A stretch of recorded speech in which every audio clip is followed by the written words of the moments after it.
Bonjour, bienvenue sur Tous en Cuisine avec Seb. J'ai le plaisir aujourd'hui de vous réaliser une recette retour de jardin. On a eu de la chance de trouver du pourpier dans notre jardin. Il y a des années il y a du pourpier, des années il n'y en a pas, on ne sait pas où il va, mais bon. Cette année en tout cas il a poussé. Et donc j'ai décidé de vous faire un pesto au pourpier.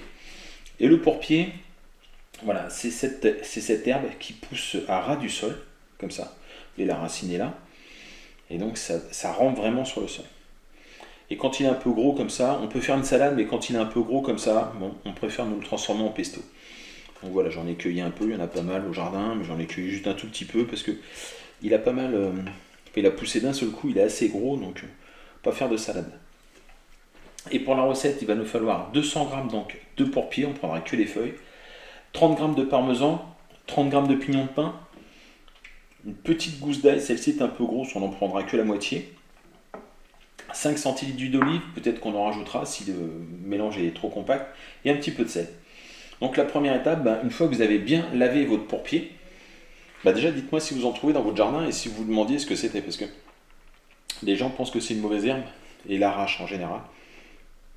Donc je l'ai lavé, je l'ai parfaitement lavé. On va donc récupérer uniquement les feuilles. Voilà, on va les feuiller comme ça, on va prendre à peu près 200 g de feuilles. Bon, je le pose là, mais... Voilà, pour nos feuilles de pourpier, c'est fait. On va maintenant faire torréfier légèrement les pignons de pain.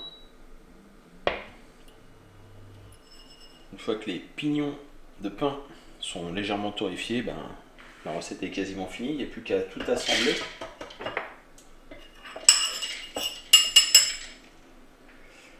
Un qui s'est sauvé, ce sera pour moi. Voilà. Donc la gousse d'ail, ça fait un peu trop, je vous ai dit, on va en prendre que la moitié. Celle-ci est un peu grosse, donc la gousse d'ail, le parmesan. On va rajouter donc les feuilles du pourpier.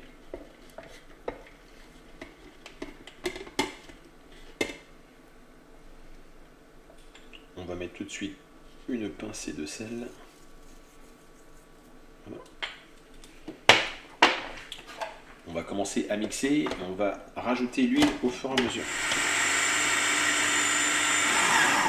On va commencer à rajouter l'huile. Déjà en mettre la moitié. N'hésitez pas à ouvrir et venir rabattre voilà, tout ce qu'il trouve sur les parois.